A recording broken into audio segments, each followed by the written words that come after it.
Hi, നമുക്കൊരു trending ആയ beef chicken ഉണ്ടാക്കിയാലോ. വളരെ ടേസ്റ്റാണ്, ഉണ്ടാക്കാൻ യാതൊരു പ്രയാസമില്ല.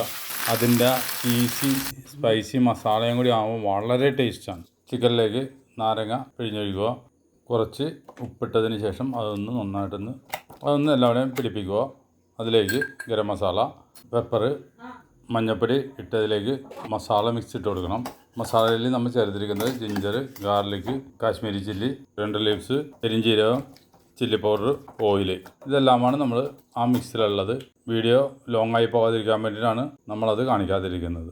മസാലകൾ എല്ലാവരും പിടിപ്പിച്ചതിന് ശേഷം അതിലേക്ക് കുറച്ച് കോൺഫ്ലവറും 2 സ്പൂണ് കട്ടത്തൈര് ഇട്ട് കൊടുത്ത് ഒന്ന് യോജിപ്പിച്ചതിന് ശേഷം ഫോർക്ക് കൊണ്ട് ഇതുപോലെ എല്ലാവരും ഒന്ന് കുത്തി കൊടുക്കണം. എന്നാലാണ് മസാലകൾ ഉള്ളിലേക്ക് ശരിക്കും ഇറങ്ങുള്ളൂ. എന്നിട്ട് കുത്തി കൊടുത്തതിന് ശേഷം മസാലകളെല്ലാം തേച്ച് ഒന്നും കൂടി പിടിപ്പിക്കണം. എന്നിട്ട് 2 മണിക്കൂർ റെസ്റ്റ് ചെയ്യാൻ വെക്കണം.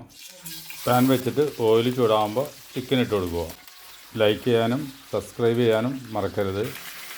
മീഡിയം ഫ്ലെയിമിൽ വെച്ച് വേണം വറുത്തെടുക്കാനായിട്ട്, അല്ലെങ്കിൽ പുറം മാത്രമേ മൊരിയുള്ളൂ, അകം മൊരിയില്ല. ഇതുപോലെ എണ്ണ ഇടയ്ക്കിടയ്ക്ക് കോരിയിട്ട് കൊടുക്കണം. എണ്ണയിലേക്ക് ചിക്കൻ നല്ല രീതിയിൽ മൊരിയാത്ത സ്ഥലങ്ങളെല്ലാം നന്നായിട്ട് നമുക്കൊന്ന് മൊരിച്ചെടുക്കണം, അല്ലെങ്കിൽ ചിക്കനിന് ടേസ്റ്റ് ഉണ്ടാവില്ല. തിരിച്ചും മറിച്ചും ഇട്ട് കൊടുത്തിട്ടിരിക്കുക.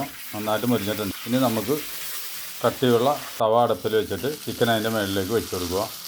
നമ്മൾ ഈ വീഡിയോ കാണിക്കുന്ന ചീസി സ്പൈസി മയോണൈസ് അതിൻ്റെ മുകളിലേക്ക് ഇട്ട് കൊടുക്കുക. മയോണൈസിൻ്റെ വീഡിയോ യൂട്യൂബ് ഷോർട്സിൽ അപ്ലോഡ് ചെയ്തിട്ടുണ്ട്. അത് കണ്ടാൽ നമുക്ക് പെട്ടെന്ന് മനസ്സിലാക്കി എടുക്കാൻ പറ്റും. അല്ലെങ്കിൽ ഇത് തന്നെ നോക്കിയാലും മതി. നമുക്ക് നല്ല ക്രീമി ചീസി സ്പൈസി മയോണൈസാണ്. ചിക്കൻ്റെ മുകളിലേക്ക് നമുക്ക് നന്നായിട്ടും തേച്ച് പിടിപ്പിക്കണം.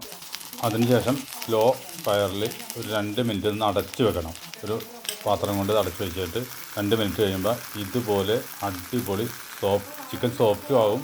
ബീഫ് ചിക്കൻ ആയിട്ടുണ്ട്. അപ്പോൾ ഒരു വട്ടമെങ്കിലും നിങ്ങളിത് ട്രൈ ചെയ്യണം. നല്ല ടേസ്റ്റുമാണ്, നല്ല സോഫ്റ്റുമാണ്. ഈ മയോണൈസും ആ ചിക്കനും കൂടി കഴിച്ചാലുണ്ടല്ലോ വേറെ ലെവലാണ്. നന്ദി, നമസ്കാരം.